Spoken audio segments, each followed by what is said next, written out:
cities, first we need to talk about human ecology, the concept we had talked in the earlier chapters and which was given by Park and Burgess. In that, we also talked of Chicago School, the Chicago School or the University of Chicago. They gave a theory on internal structure of cities, which is also called the ecological patterning or the spatial distribution. And the work of this Chicago school emerged during the 1920s and 30s. And with the Second World War, the Second Chicago School arose, which focused more on symbolic interactionism. The major researchers of the Chicago School were Park, Burgess, Lewis Smith, Mead, Sutherland, Thomas, etc. So when we talk of the urban setup, we need to first discuss about the urban ecological processes. And time and again, when we discuss the cities or how they have developed, we'll be talking about the central business district. So when you start discussing about the cities, you first need to tell about the urban ecological processes. In this, five processes are going to be there. First is the centralization, in which you're going to tell about the central business district. The second comes the decentralization, in which the suburban areas developed around the cities. Then gradually people started making groups and they became segregated in maybe in the religious sense or the social sense. Then invasion started when a certain group of people started moving to other areas. And lastly, the last process is going to be the succession. That is when the residents, those who are living in the cities, are replaced by newcomers, but the city continues to exist. Then you will also give a very brief write-up about the central business district. So you will highlight that it was a concept that was given by Johnson in 1942, in which he discussed about that city is actually a locus of transportation. It is also a locus of communication, in which because the city developed, so it could not have existed without the automobiles, without the communication pattern. And he also gave a concept of break-in transport, which he meant that from manufacturing things and supplying them to the other industries, the break-in transport is shifting from ships, then to cars, then to trucks, and finally delivering the goods to the shops, markets, or the central business district. He also talked of a concept of downtown. One thing you should remember when we talk of the theories, which is what caters to the internal structure of cities, we'll be discussing four theories: the concentric zone theory, sector theory, star theory, and the multiple nuclei theory.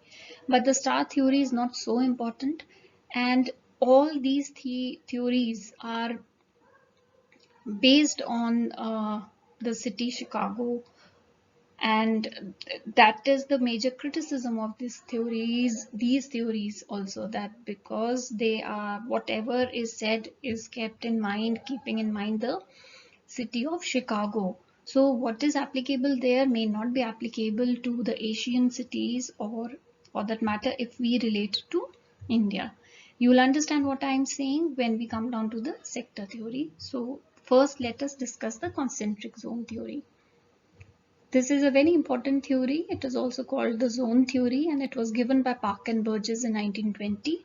In this, they divided a city into the five zones. Very simply, they say that there is a central business district, which is the heart of the city. Then comes the transition zone. You'll have to remember the names of the zones. And then the third is the low income housing zone. Fourth is the middle income housing zone. And fifth is the outermost, that is the commuting zone. Now, there are certain problems with this theory. What basically it is that this is based in US, then it assumes that there is unchanging landscape and it assumes that there is flat land. These things are creating a problem that how can a city be so simply be divided into zones and that too of an equal size or circles. So that was the major criticism for this. Next comes the sector theory, and it is also called the Hoyt model. Homer Hoyt was the real estate consultant, and he gave this theory. He's known for his sector model of land use, and he also divided it in sectors, and you can to understand it better, only to understand, I'm not saying this theory is applicable to Chandigarh, but to understand it you can see that there are sectors just like central business district. Again, he said that is the heart of the city. Then comes the zone of transition.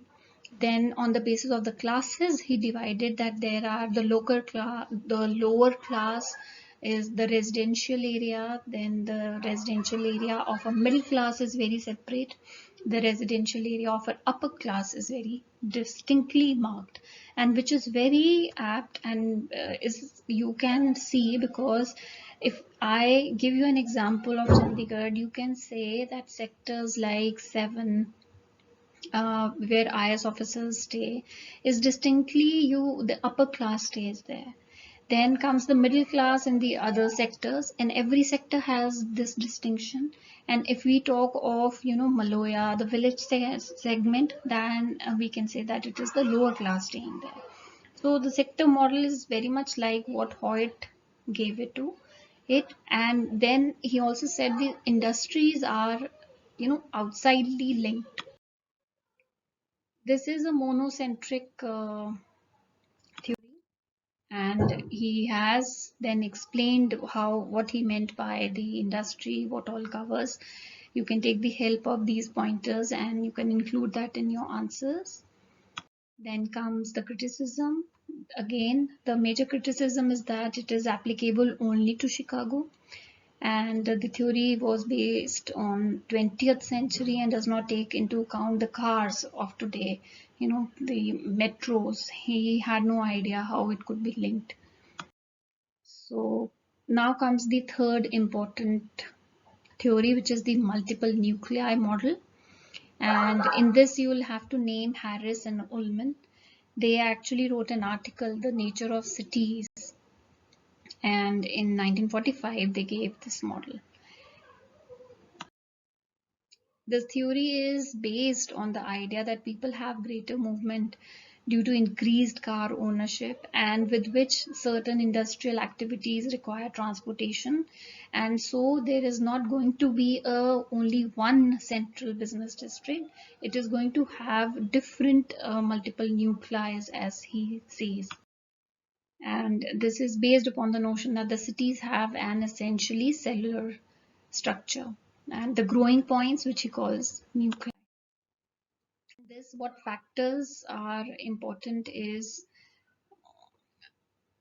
then comes the criticism, and the criticism is like negligence of heights of buildings. Each zone displays a significant degree of internal heterogeneity. Then there is the concept may not be totally applicable to other cities. It is a weak model because it cannot be applied to other cities. Then comes in the last the star theory. It is given by Hurd in 1903, and he suggests that a city grows from its center along its major transportation arteries, resulting in a star-shaped configuration, which means as the cities developed and as the communication channels opened up and the population increased, the cars became the prominent mode of travel, with which, because people could travel from the city to different areas, so he gave a utopian idea that it would form a shape of a star. and there's not much material available regarding this theory, so it's just a concept. You need not write too much about it. Now, on the basis of these theories, we can look at the questions.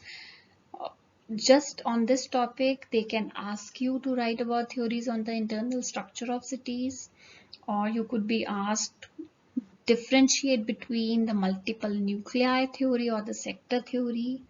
And very important, it can come for short answers also, what is CBD, and what are the three models of urban ecological processes. So I hope it is clear what the concept of an internal structure of city is. Till our next video, go through this, try and understand. With your queries, just let me know what you want to be explained more in detail.